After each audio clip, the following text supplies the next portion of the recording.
Vous suivez MBS TV Sénégal. Le chef de l'État, son Excellence, M. Bassirou Diomaye Diakhar Faye, a présidé ce mardi 10 septembre 2024 la réunion hebdomadaire du Conseil des ministres au Palais de la République.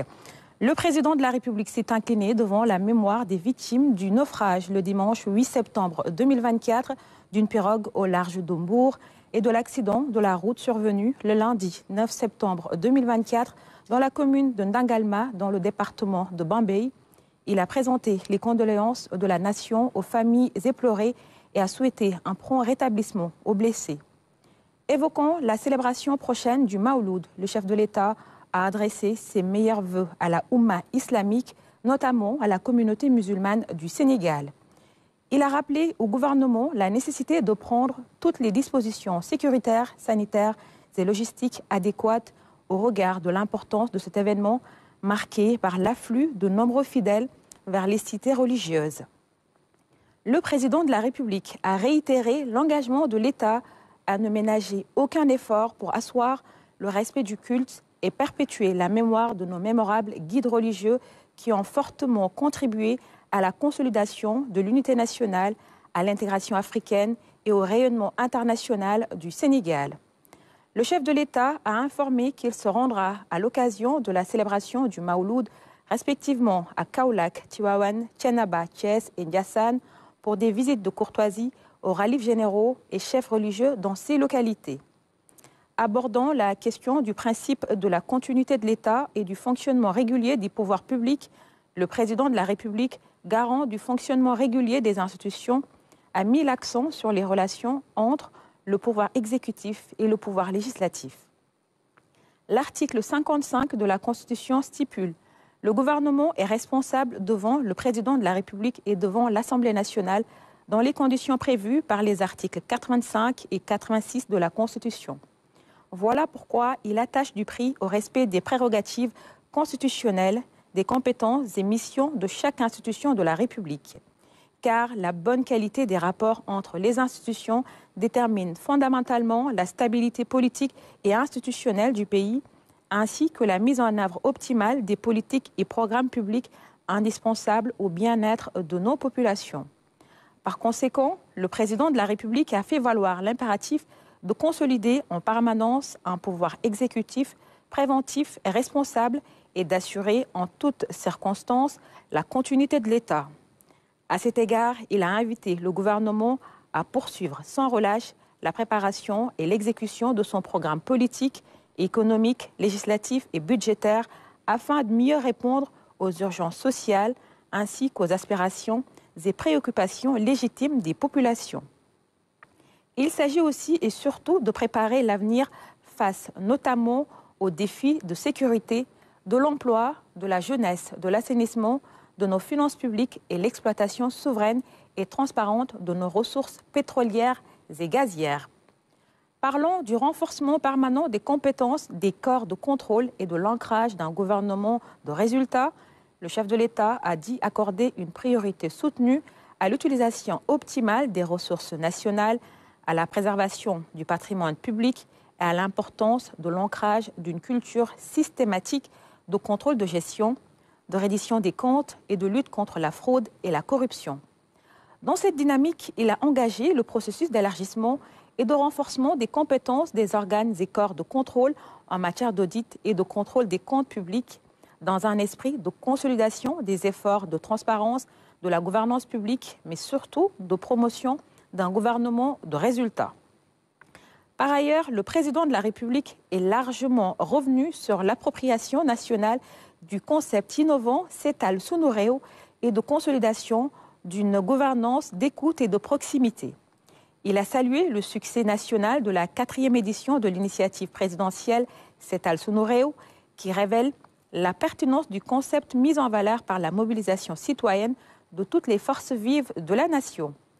Il s'est réjoui de la territorialisation progressive des activités nationales de cette initiative et a félicité le Premier ministre pour le bon déroulement de son déplacement dans la région de Matam, territoire au potentiel naturel et minier exceptionnel dont la valorisation industrielle rapide demeure une priorité. Dans ce même chapitre, il a indiqué au Premier ministre l'urgence d'amorcer la configuration technique et la mise en place consensuelle et inclusive des pôles territoires indiqués dans le projet. L'emploi des jeunes constitue une forte demande sociale. C'est l'un des points clés du rebasing social annoncé depuis la formation du nouveau gouvernement. Ainsi, le chef de l'État a demandé au Premier ministre d'accélérer avec les ministres et acteurs publics et privés concernés la mise en œuvre de la nouvelle politique de promotion de l'employabilité et de l'emploi des jeunes, thème de la 4e conférence sociale en perspective. Enfin, le président de la République a fait le compte-rendu de sa visite d'État en République populaire de Chine et de sa participation au 4e sommet du Forum sur la coopération sino-africaine FOCAC du 2 au 8 septembre 2024. Le Premier ministre a d'abord adressé à Monsieur le Président de la République, au nom du gouvernement, ses félicitations pour les résultats fructueux de sa visite d'État en République populaire de Chine et de sa coprésidence de la réunion du FOCAC 2024. Abordant le premier thème de sa communication, le Premier ministre a attiré l'attention du ministre de la Santé et de l'Action sociale sur la vigilance renforcée à exercer en matière de surveillance épidémiologique concernant la variole du singe ou Mpox dans le contexte de mobilité transfrontalière accrue des personnes vers le Sénégal à l'occasion de la célébration du Maouloud. Le Premier ministre a ensuite évoqué la préparation des 2 prochains conseils interministériels consacrés respectivement à la rentrée scolaire 2024-2025 ainsi qu'au retour et à l'insertion des déplacés de Casamance. Concernant la rentrée scolaire, il a demandé au ministre de l'Éducation nationale de veiller au caractère inclusif de la réunion préparatoire et à la qualité des recommandations qui en ressortiront. En particulier, l'accent devra être mis sur la disponibilité des salles de classe sur l'ensemble du territoire national et à la mobilisation de la logistique qui est afférente en relation avec le ministre chargé des Finances. S'agissant du retour et de l'insertion des déplacés de Casamance, le Premier ministre a invité les ministres concernés à identifier de manière exhaustive, à l'issue de la réunion préparatoire du Conseil interministériel, les actions à mettre en œuvre dans l'immédiat, puis à court et moyen terme, en vue de l'amélioration des conditions socio-économiques des déplacés de retour au niveau des différentes localités, ainsi que des conditions sécuritaires et de mobilité. Le Premier ministre a ensuite évoqué l'évaluation des mesures de baisse des prix des denrées de première nécessité prises en juin 2024, conformément à l'engagement du gouvernement d'y procéder tous les 3 mois. À cet égard, il a demandé au ministre chargé du Commerce et des Finances ainsi qu'au secrétaire général du gouvernement d'engager les actions relatives à cette évaluation et à lui soumettre les résultats et les recommandations qu'il suscite au plus tard fin septembre 2024. Enfin, le Premier ministre s'est appesanti sur la réalisation rapide de l'évaluation de l'état des cultures en cette période d'hivernage en rapport avec le stress hydrique et les inondations au niveau de certaines zones du pays, ainsi que sur la préparation de la campagne de production horticole. Il a, dans ce sens, demandé au ministre chargé de l'Agriculture, en rapport avec le ministre chargé de l'Intérieur, de dresser la situation exhaustive des risques pesant sur les cultures en perspective d'une réunion interministérielle sur cette question. Concernant la campagne de production horticole, le Premier ministre a insisté sur l'urgence attachée à l'apurement des engagements financiers de l'État vis-à-vis des opérateurs horticoles et à l'accélération de la délivrance des agréments.